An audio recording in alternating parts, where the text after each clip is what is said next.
ஆமா ஏன் சட்டி ஊசி போச்சு உனக்கு எப்படி தெரியும்? அதான் டம்பால மூடிகள்னு தெரிஞ்சா அது ஏன்டா நக்கி பார்த்தேன் செத்து போலாம் தாயே. ஒரு மனுஷன் என்னென்ன செக் பண்ணி பார்க்கணும் யூஸ்ஃபுல்லா போச்சு. எல்லாத்தையும் பாப்பேன் இருக்கட்டும்னா அம்மா ஈரெட்டு 16 வயது பருவ மங்கை ஆன பிறகு திருமணம் செய்த மன்னவர் யார்? யாரு சொல்லட்டுமா அண்ணா?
என்ன திருமணம் செய்த மன்னவர் யார்? யாரம்மா? அலம்புஜா சூரன் தான் என்னுடைய கணவர். உன்னுடைய கணவர் அலம்புஜா சூரன் சரிமா? இருந்தாலும் இன்றைய தினத்தில் என்ன தேடி வந்தாயே, எதற்காக வந்து என்ன விஷயம், என்ன காரணம்? அம்மா உன்னுடைய கணவர் ஏதோ காரணமாக அது சீக்கிரமா அழைத்து கொண்டு வர சொன்னார். அப்படியா? அதற்கு முன்பதாக ஒரு டீ சொல்லிடலாமா? சொல்லு அண்ணா. டீ கடைக்காரனா 10 டீ 3 பால் என்ன போடுங்க? 3 பால் எதுக்கு? பால் எதுக்கு? யார் வந்துருச்சுமா? மத்தாலக்காரருக்கு கோமாளிக்கு குழந்தை கொடுத்தோம். ஓஹோ 3 பேருக்கு பாலா? தேவி அமர்தவல்லி புட்டா இது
உங்களுடைய பாதத்துக்கு மல்லிகை முல்லிகை மறி கொழுந்து பலவிதமான மலர்களும் எடுத்து பட்டு அடிகளால் துடைத்து இருகரம் குவித்து சிறந்தாங்க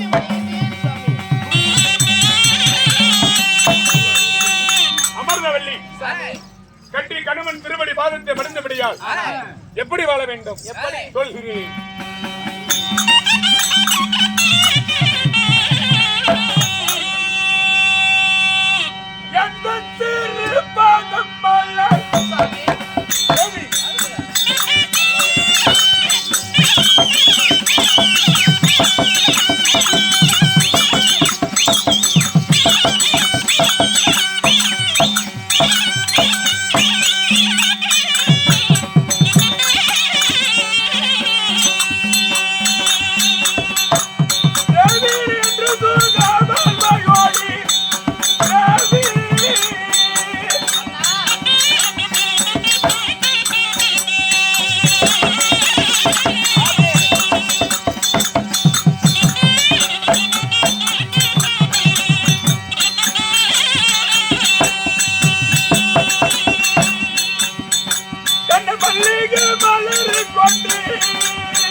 என் திருவடி பாதத்தை விடுந்தபடியால் இந்த யாக சக்கரபுரத்தை சிறு சுரூபமாக வாழ்ந்திருப்பாய் தேவி.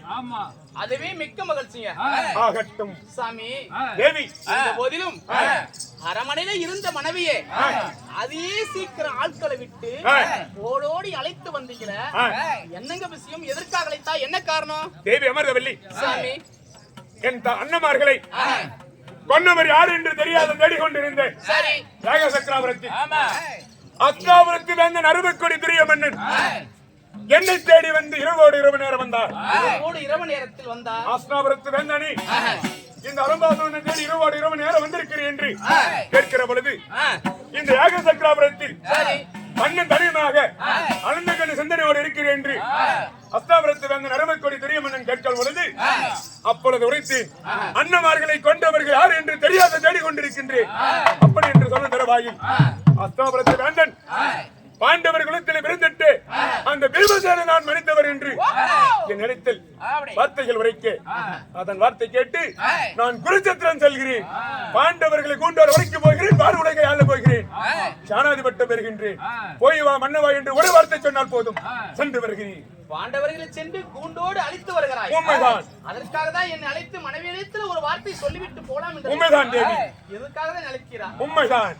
அதனால யாக சக்கரபுரம் ஆண்டிருந்தாலும் குருச்சத்திரம் செல்கிறேன். ஓய்வா மன்னவா என்று ஒரே வார்த்தை சொன்னால் போதும், சென்று வருகிறேன். அந்த பாண்டவரிடத்திலயா கூண்டோடு அழிக்க போகிறேன். அப்படியா? உண்மைதான் சாமி. தேவி மன்னா கண்ணி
அதுக்கு வாயி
என்ன போகக்கூடாதான்?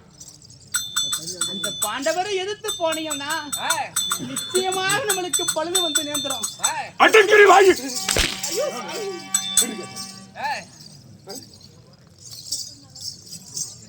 பாண்டவர்கள் என் அண்ணமார்களை கொண்டால் அண்ணமார்களை கொண்டவனே நான் விடுவேனா? எப்பேறப்பட்ட மன்னன் அஸ்தாபுரத்தில் அந்த அரவக்கொடி துரிய மன்னன் எனக்கு செய்தி சொல்லுகின்றான் என்றால் எனக்கு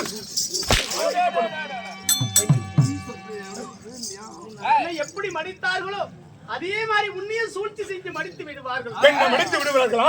நான் ஒருபோதும் நான் எப்பேறப்பட்ட வரம் பெற்றிருக்கின்றேன். செத்தவன் பிழைத்து வந்தால்தான் என்னை கொல்லம் என்று வரத்தை பெற்றிருக்கின்றேன். என்னை கொண்டு விடுவார்களா? என்ன மண்ணோட மண்ணு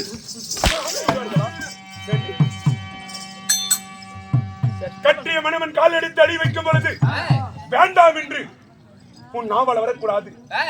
வெற்றியோடு வா, வீரத்தோடு வா, பாண்டவர்கள் அழைத்து வா என்று உன் நாவல் வர வேண்டும். அஸ்தாபுரத்து வேந்தன் அரவக்கொடி மன்னன் சேனாதி பட்டம் பெற்றிருக்கின்றேன். அப்பேற்பட்ட மன்னன் இடத்தில் என்று பெற்றிருக்கின்றேன். என்னை விடுவிட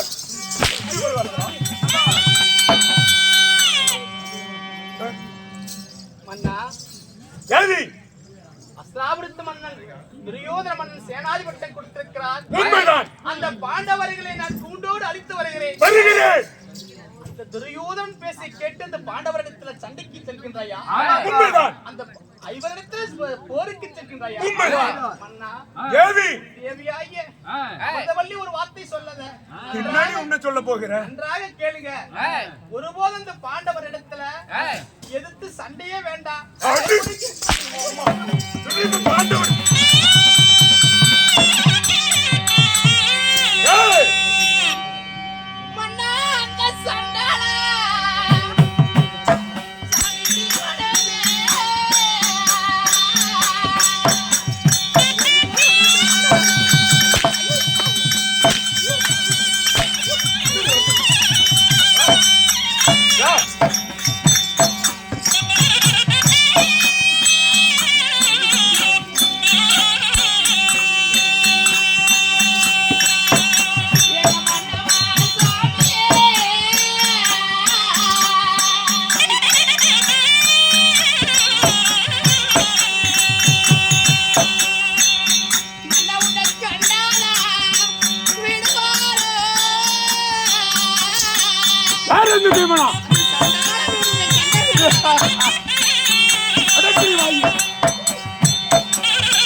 உன் அண்ணன் தம்பிமார்களை எப்படி மடித்தார்களோ ஏதாவது ஒரு சூழ்ச்சி செய்து உங்களையும் மடித்து விடுவார்கள். ஒருபோது வேண்டாம்னு சொல்றேன். ஏண்டி மனைவி வார்த்தையே மந்திரம் என்று சொல்வார்கள். என் வார்த்தை ஒரு வார்த்தை கூட கேட்க மாட்டேன். பெண் புத்தி என்று பெரியவர்கள் சொல்வார்கள். போயேதான் ஆக வேண்டும். எப்பேற்பட்ட வரம் பெற்றிருக்கிறாய்? சாகாத வரம், வேகாதவுடன் செத்தவன் பிழைத்து வந்தால் தான் என்னை கொல்ல முடியும். இல்லை என்றால் எப்பேற்பட்ட மன்னர்களும் என்னை கொல்லவும் முடியாது, வெல்ல முடியாது. என்னைக்கு செத்தவன் பிழைத்து வந்தவன் என்னை கொல்ல முடியும். இந்த நாட்டில் யாரு செத்தவங்க பிழைத்து வந்திருக்கிறார்கள்? என்னை கொல்ல முடியுமா? கொல்ல முடியாது. ஆஸ்திராபுரத்தை வந்த அரவக்கொடி மன்னன் எனக்கு சேனாதிபட்டம் தரித்திருக்கின்றார். அப்படியா? உண்மைதான். அதனால எத்தனை முறை எடுத்துரைத்தாலும் குருச்சத்திரம் சென்று வருவேன். பிழைத்து வந்தாதான் உன்னுடைய உயிருக்கு ஆபத்து. உண்மைதான். இல்லை என்றால் ஒருபோது ஆபத்தே வராது. உன் பூவும் பொட்டும் மாங்கிலத்தோடு சுகத்தோடு இருப்பாய், கவலைப்பட வேண்டாம். நான் சென்று வருகிறேன். போய் வா மன்னவா என்று உன் பொன்னான வாய் திறந்து ஒரே வார்த்தை சொன்னால் போதும், இன்னும் ஜெயம் பெற்று வருவேன். உண்மைதான். அப்படியா? ஆகட்டும் சாமி. ஆகட்டும்.